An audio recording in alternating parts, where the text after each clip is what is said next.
On September 9, 2025, Doha woke to a day unlike any other. Residents in the capital of Qatar reported hearing sudden, thunderous explosions that rattled windows and sent plumes of black smoke curling into the sky. The blasts were concentrated near the Lektifia petrol station and Qatara district, normally a hub of cultural events and family gatherings. Within minutes, images and videos began circulating online, showing frantic civilians rushing for cover and Qatari emergency services mobilizing. This was not an accident or industrial mishap. Israel had carried out a targeted airstrike inside the borders of Qatar, in pursuit of Hamas leadership figures who had long been hosted in exile by Doha. The Israeli Defense Forces, in coordination with its intelligence agency Shin Bet, confirmed that the strike was intentional. Officials described it as a precision operation designed to disrupt what they called Hamas's external command structure.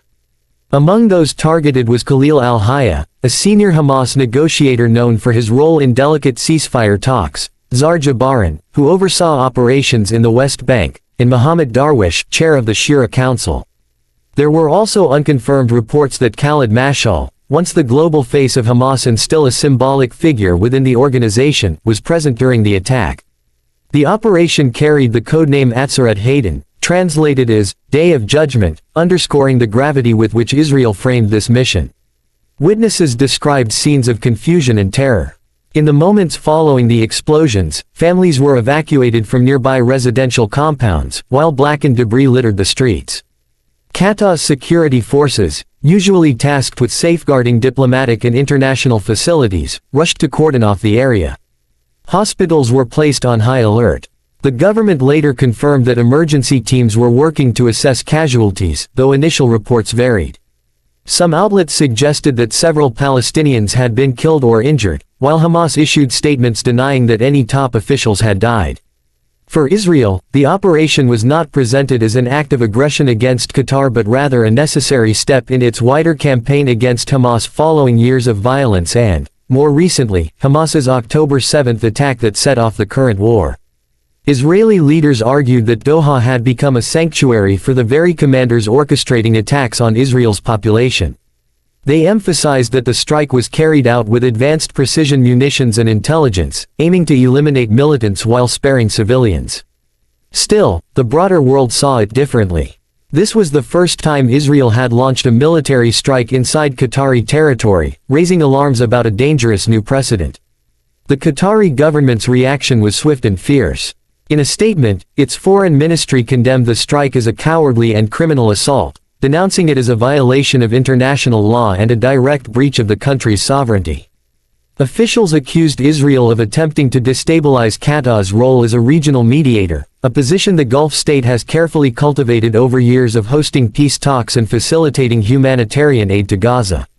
For Doha, the strike was not just an attack on Hamas, it was an attack on Qatar's credibility and authority on the world stage. The diplomatic fallout was immediate. Embassies in Doha, including that of the United States, advised citizens to shelter in place while Qatari authorities secured the capital.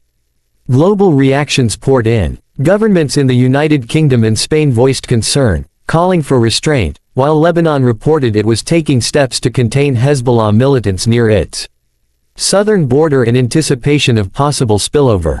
Protesters gathered outside Israeli-linked defense companies in London, highlighting how the Doha strike had already resonated far beyond the Gulf. Hamas itself accused Israel of deliberately targeting its negotiators in the midst of ongoing ceasefire discussions, suggesting that the attack was intended to sabotage the peace process rather than secure it. Qatar's role in the conflict makes the situation even more complex.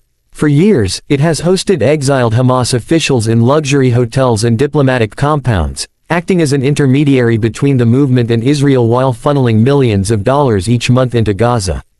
Washington and Tel Aviv tolerated this arrangement because Doha provided a channel for negotiations that neither side could afford to break. Only days before the strike, Hamas representatives were reportedly in Doha to consider a US-backed ceasefire proposal. By striking them on Qatari soil, Israel has not only risked civilian lives but also jeopardized the very negotiations that might have tempered the conflict. The broader implications are troubling. If Israel can strike within Doha, a city far removed from the conflict zones of Gaza or Lebanon, what other red lines are left? Qatar is home to major U.S. military installations, including Al Udeid Air Base, the largest American base in the Middle East. Any Israeli operation in the same airspace carries risks of unintended escalation with Washington, despite the two countries' close alliance. Moreover, Israel's decision challenges the delicate balance Gulf states have maintained, forcing them to reconsider whether neutrality or mediation can still shield them from the reach of war. As the dust settles, uncertainty lingers. Reports remain contradictory about the success of the strike.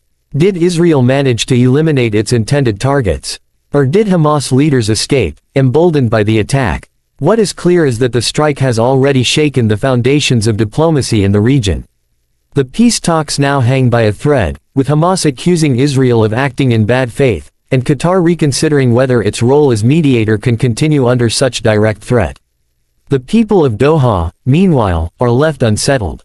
For many, the day's events shattered the assumption that their city, a gleaming hub of commerce and international diplomacy, was insulated from the wars that rage across the Middle East. Families who once felt safe in the capital are now grappling with the possibility that they, too, live within reach of distant conflicts.